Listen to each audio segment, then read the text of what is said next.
noticed that went out there on purpose to make sure, Right. If she went out there by herself, she probably was going to leave. But if the Right. staff is out there with her, then she can't really, leave. So, that was a very mature move. Go ahead. The girl, her name is Emma, the character name is Emma, the girl that needed the help. They wrote in there that she said she needed some air. So when she went out the door, she still wanted to leave, but she was just like, I just need some air. And that's real talk. Because if she's on drugs and she needs to be detoxed, because that's my area, drugs and alcohol abuse. And so, and I'm not saying I was an addict. I'm saying that I worked in that field with people that had addiction issues. And so I'm saying that she, it's like when they're going through that, they want the drugs so bad, it's like their bodies start tripping. So she probably started hyperventilating and all kind of stuff, and then her mind was playing tricks on her because, her mind already in relapse mode. It ain't even relapse because she hadn't even started cleaning up. She had just made the first step. She ain't even spent an hour there. You know what I mean? Right, so she right. She ain't even talked to Mary yet. We still ain't got in the room with Mary yet. Yeah, ain't got in the room with Mary. Exactly. And so just that whole process, it was just a trip because, I just want to go back to the kids. When you think about a domestic violence relationship and there's children involved, no telling what happened to them kids. I don't know if it's something happened and we're gonna discover it in the story later because I can't remember and I don't even want to skip ahead. But I'm saying that, in those type of situations, we don't know if them kids was abused physically, sexually. We already know they was abused mentally and emotionally. We already know that by how they were acting at the assessment. But and then we don't know if the father abused the mother right there in front of them, if he used them to help abuse them. You don't know because there are all kind of cases like that. And, I guess we should make a notice right now that if anybody is going through anything like that, you don't have to stay in that.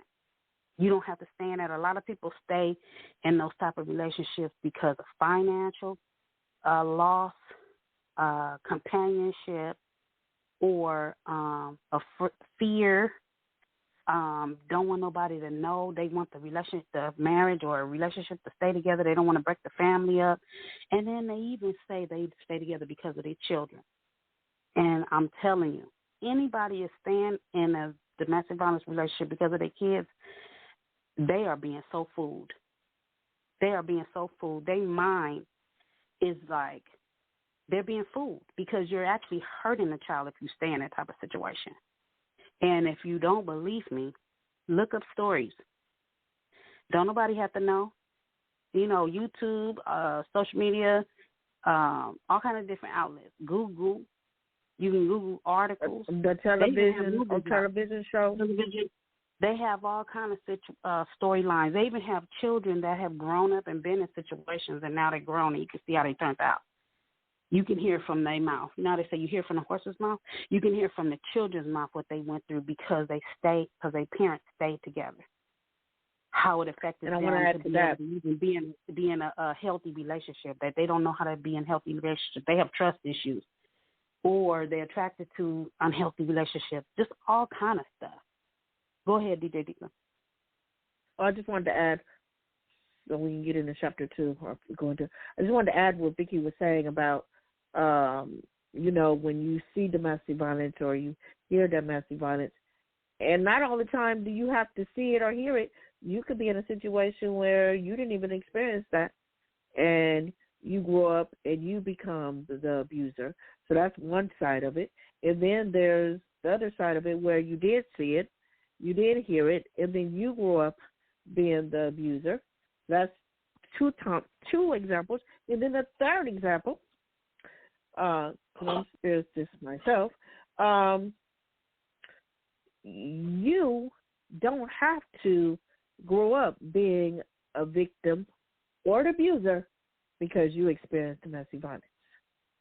there is people that went through some stuff, but they didn't grow up being an abuser or a victim, and and there are examples of cases where that is true.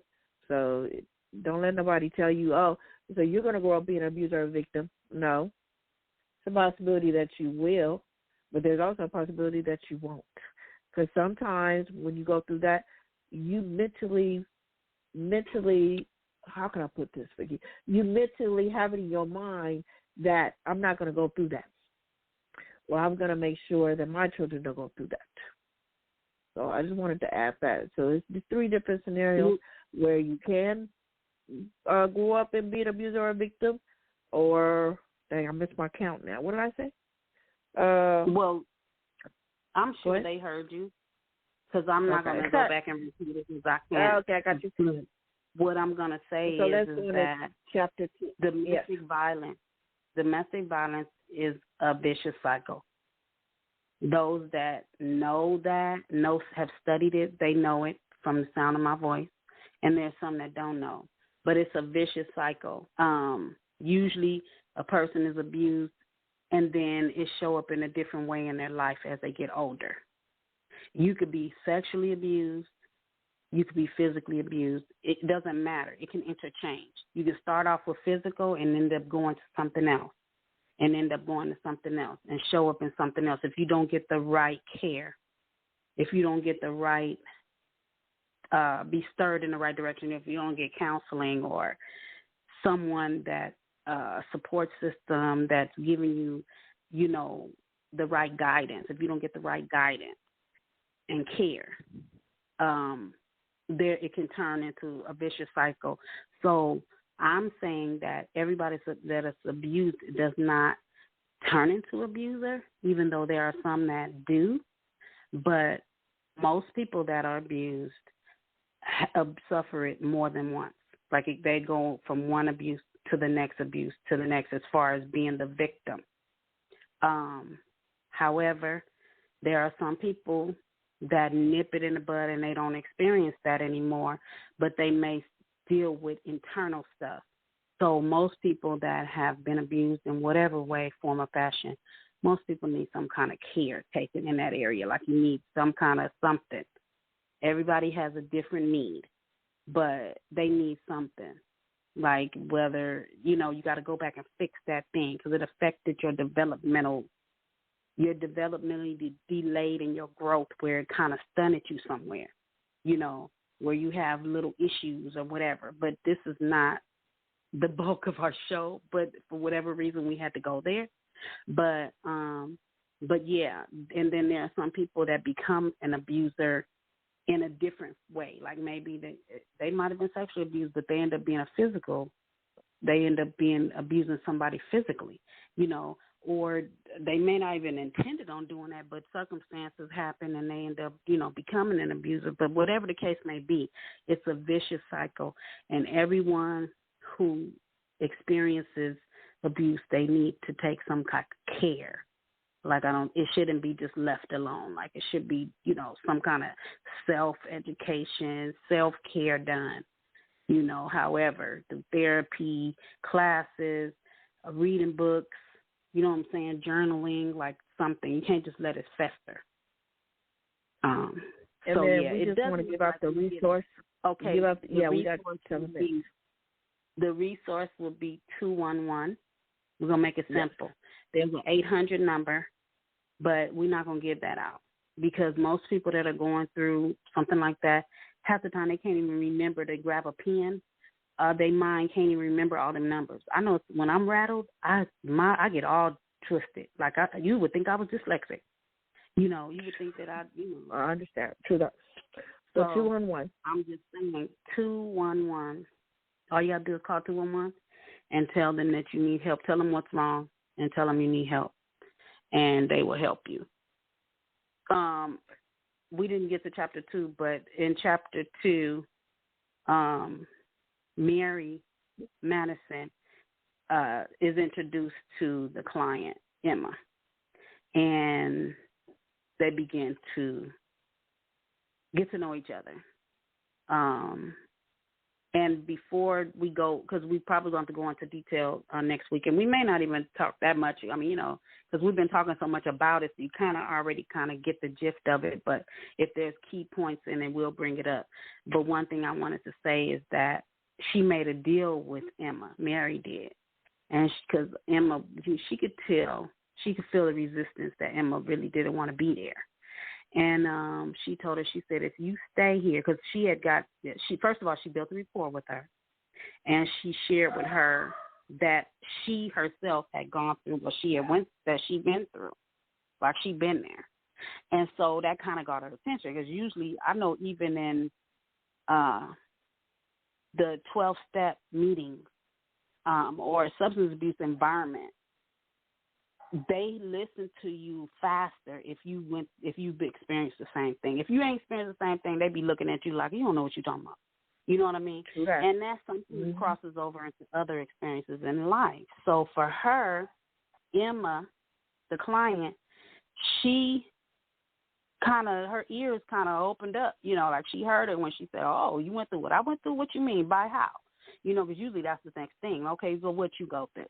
You know what I mean? Like how you don't even know you don't even know the beginning of what I go through every day. You know what I mean? Like I can imagine what she was thinking in her mind. But whatever the case may be, Mary Madison had got her attention. She was building a rapport with her. And she told her, if you promise to stay until I finish telling you my story, then I'll let you go, something like that. Yeah, she was telling us, you and your children stay at this shelter. If you promise to stay, that's what it was. She said, if you promise to stay at the shelter, I will tell you the rest of my story. But you have to stay. And it's going to take some time. It's going to be more than one day. Yes. It ain't going to be one day. It ain't going to be one day.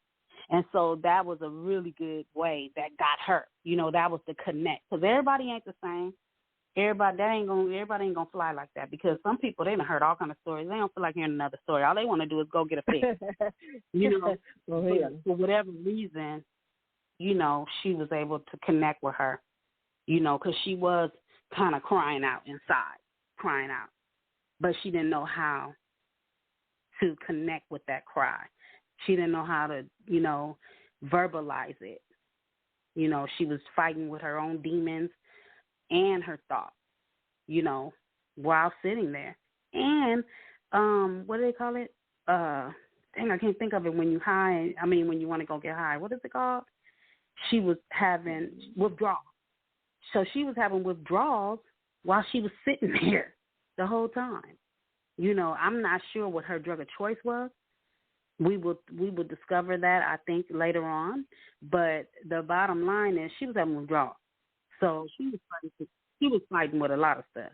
But anywho, So this was a good discussion about Divine.